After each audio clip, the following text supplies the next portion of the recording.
김성환의 시사야.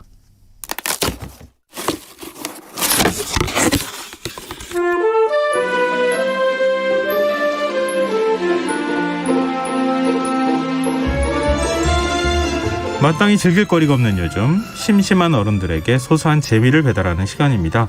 호피디 언박싱 KBS 라디오 센터 김호상 PD와 함께하겠습니다. 안녕하세요. 안녕하세요. 네.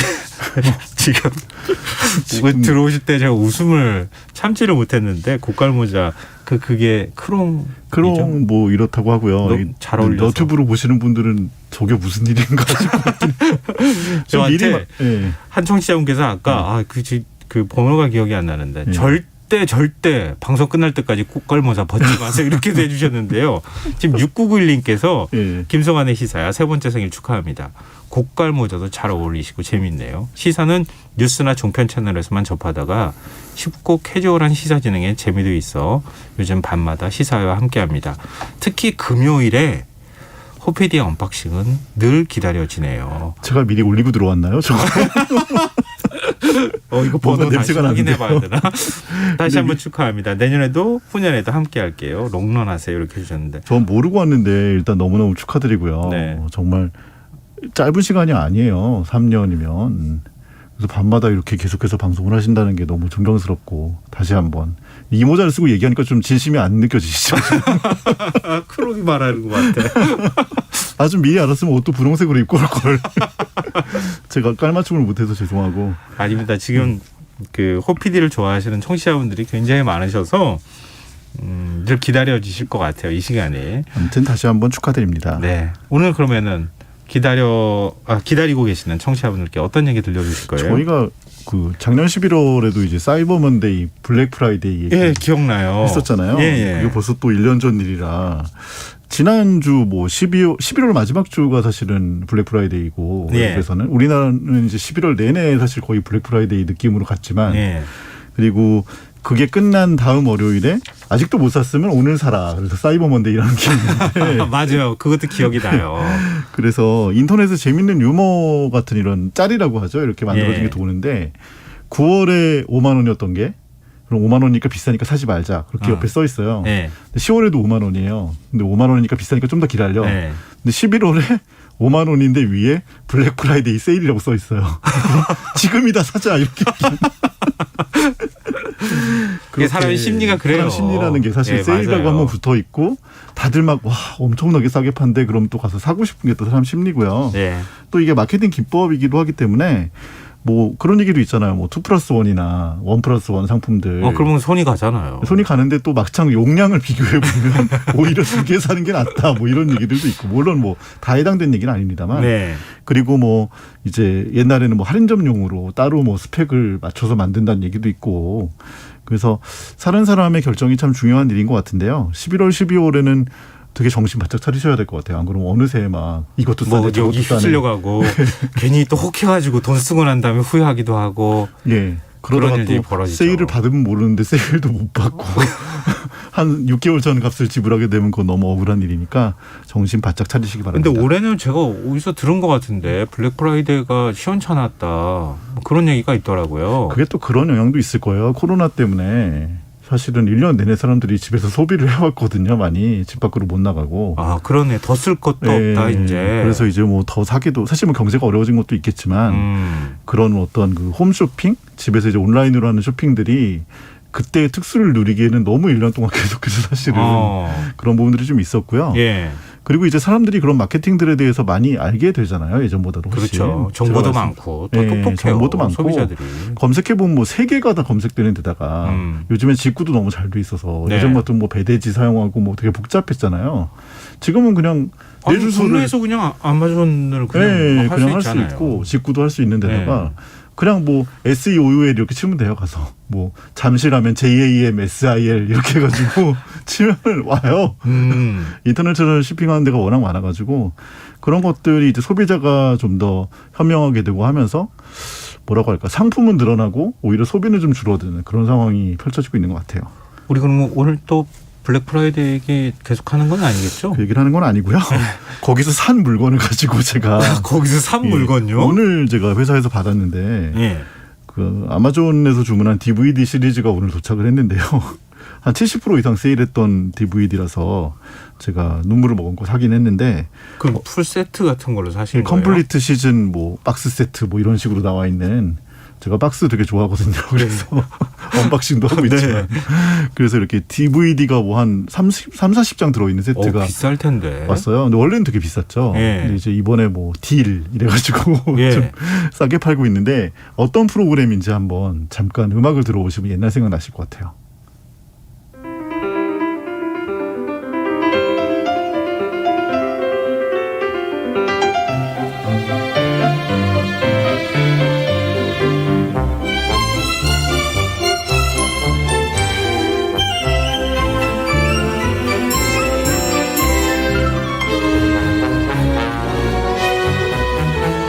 꼭 음악 들어보시면 뭔지 아시는 분들 의견 보내주시면 좋을 것 같은데 이거 네네. 들으시면 뭔가 TV에서 흘러나오는 음악 맞아요. 소리와 타자기 소리 이런 게 좀 들리지 않으시나 모르겠네요. 청취자분들께서 좀 맞춰주세요. 이게 어떤 거였었죠?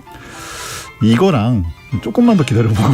그러니까 문자 보내주시는 알아맞추시는 청취자분들 계시는지 한번 이거랑 기다려볼까요? 이제 이것저것 좀 묶어서 오늘부터 겨울밤은 정주행. 정주행이 뭔지는 아시죠? 아 그렇죠. 아니 지금 어떻게 저를 보시는 거예요? 자, 겨울밤은 정주행 시리즈를 좀 기획을 해봤고요. 예. 오늘의 정주행은 그 첫 번째로 겨울밤에 너무 잘 어울리는 추리 콘텐츠들 모음으로 준비했습니다.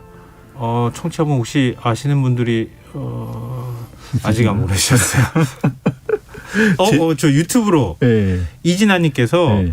추리 콘텐츠 기대되네요. 이렇게 해주셨는데요. 그 정확하게는 어떻게? 제시카의 추리극장이라고.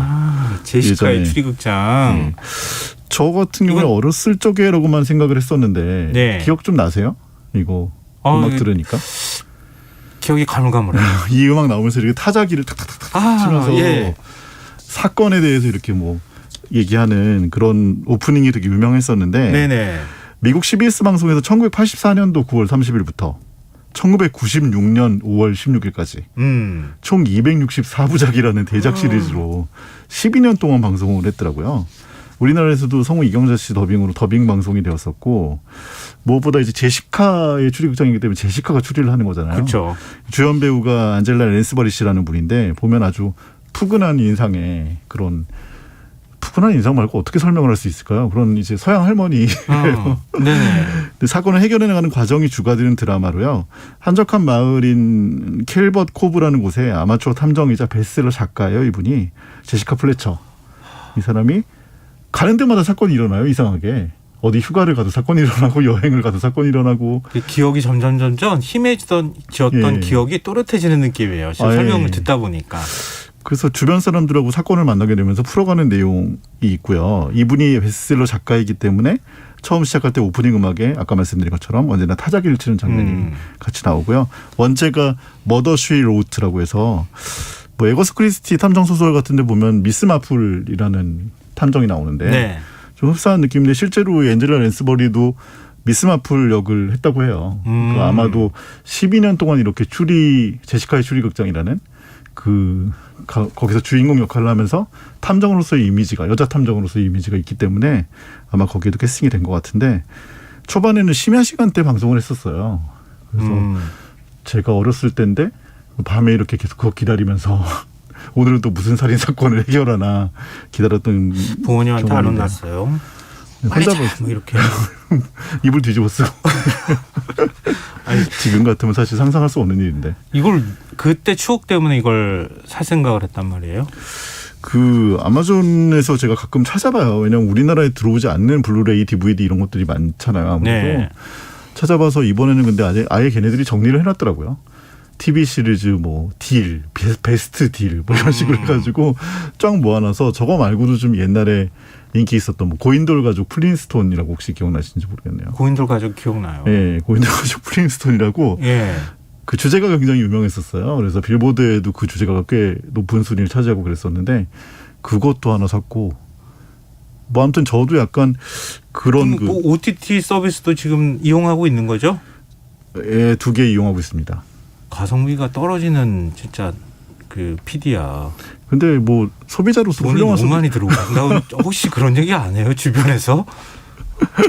이것저것 관심거리가 너무 많아가지고. 예, 근데 다행히도 저는 이제 제 나름대로 소비의 3대 원칙을 가지고 있는데요. 어떤 원칙이 있어요? 예, 백화점에 가지 않는다. 그리고요? 정가에 사지 않는다. 세 번째는 뭘까요? 세 번째요? 예. 다시 되판다? 충동 구매하지 않는다. 아. 제 나름대로 소비의 3대 원칙을 가지고 있습니다. 아이작 아시모프가 로봇의 3대 원칙을 가지고 있듯이.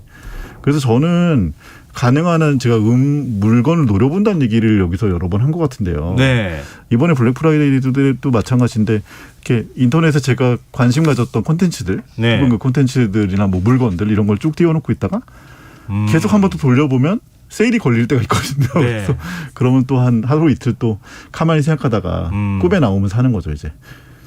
야, 대단하시. 그러니까 알뜰 쇼핑은 한다.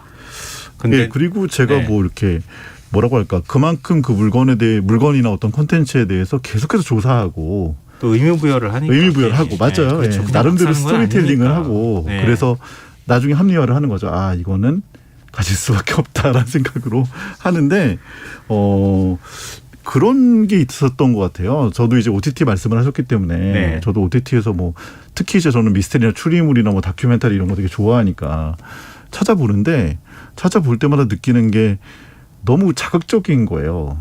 피가 낭자하고. 맞아요. 요즘 좀 트렌드가 그래요. 너무 멋있게. 네. 사실은 그 사건들이라는 게 그렇게까지 우리 주변에서 일어나는 사건이라는 건 되게 평범한 것들인데 사실은.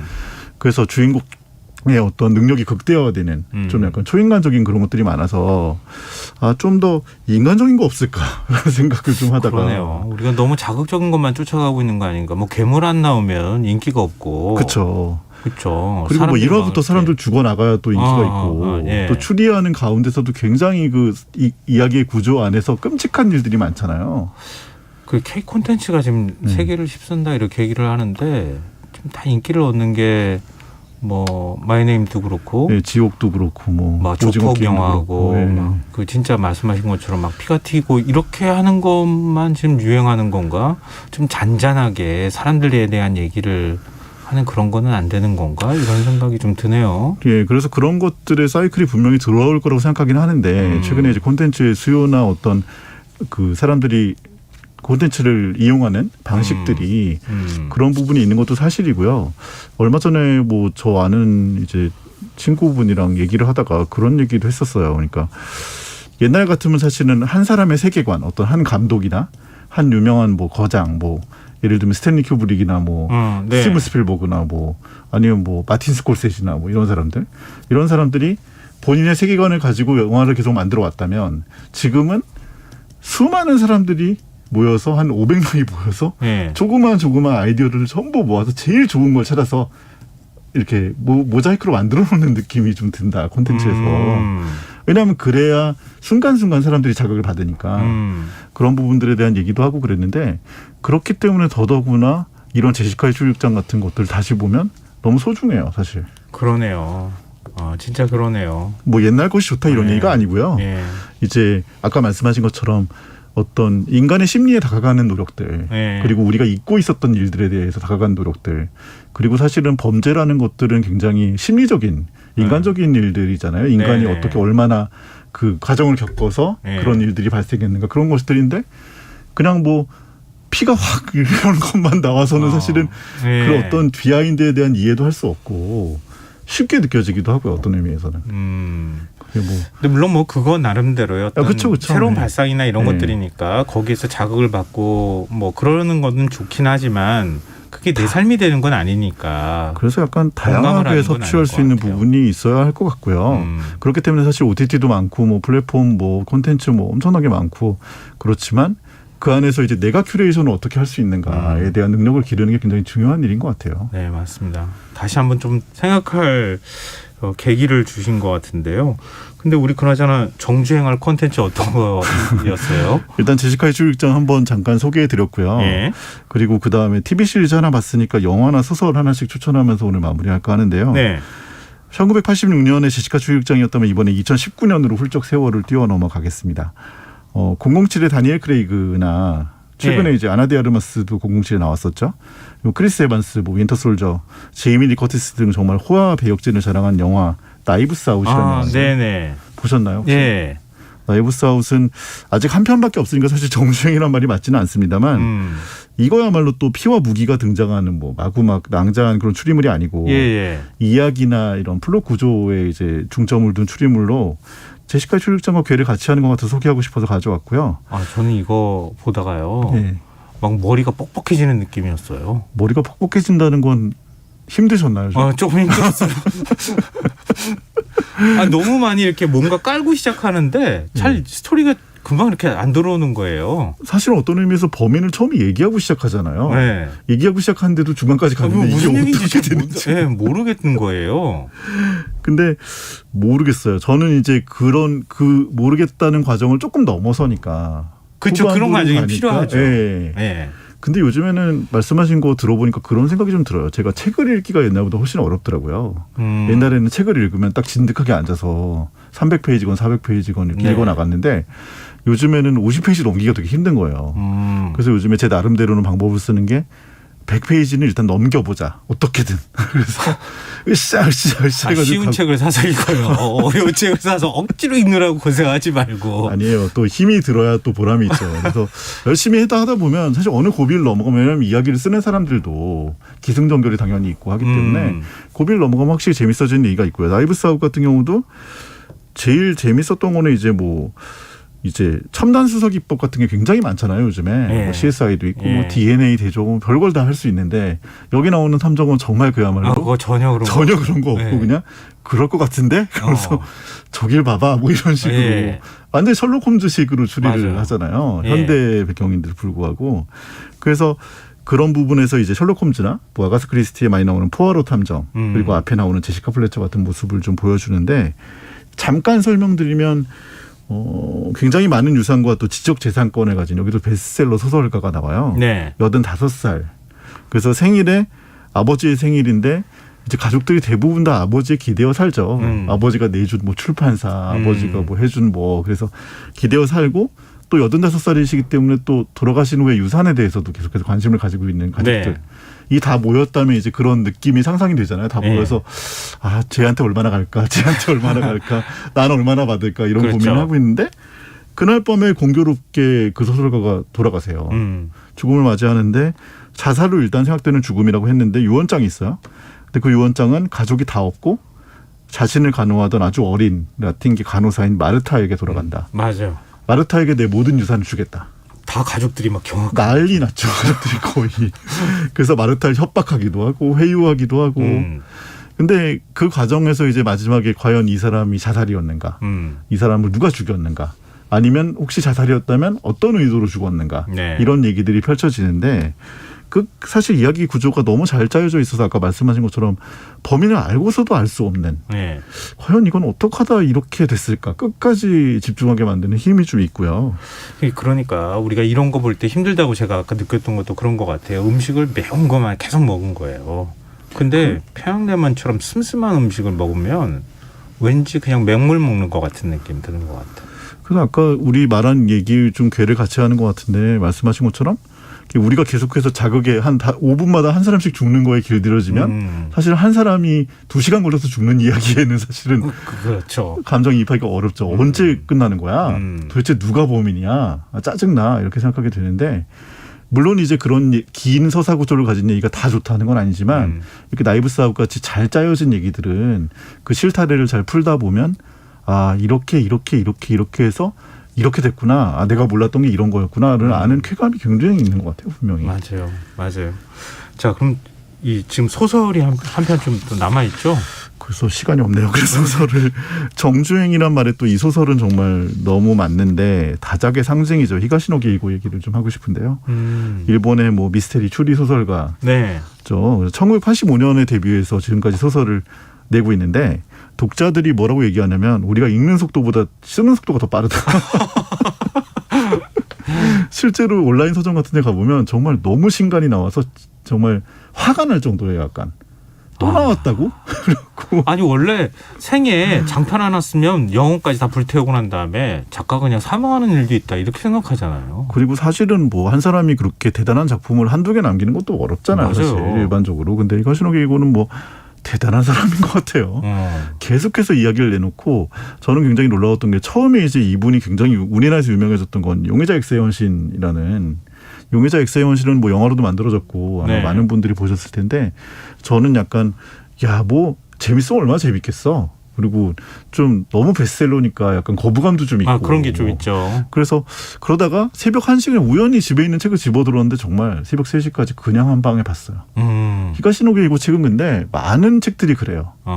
집어들고 나면 끝까지 흡인력이 굉장한 책들이에요. 그냥 쫙 직진하듯이 스토리가 쫙 전개되는구나. 그러니까 요즘엔 한번 집어들면 잘못 집어들었다 다 봐야겠네. 오늘은 3시까지 못 자겠네 이런 생각이 드는데 가장 유명한 책은 역시 용의자 X의 헌신일 거고 백야행 같은 책도 굉장히 유명하고 제 개인적으로는 야구 미스테리 소설인데 마구라는 책이 있고요. 아, 예. 또 강도 사건으로 부모를 잃은 3남매가 범인을 찾아가는 과정을 그리는 미스테리 스릴러인 유성의 인연 이런 책들이 뭐 제가 장담할 수 있는 유성의 인연이나 용의자 X의 헌신이나 마구는 한 번 드시면 끝까지 놓을 수가 없는 책들입니다. 아, 저도 한번 좀 읽어봐야 되겠다는 생각이 드네요.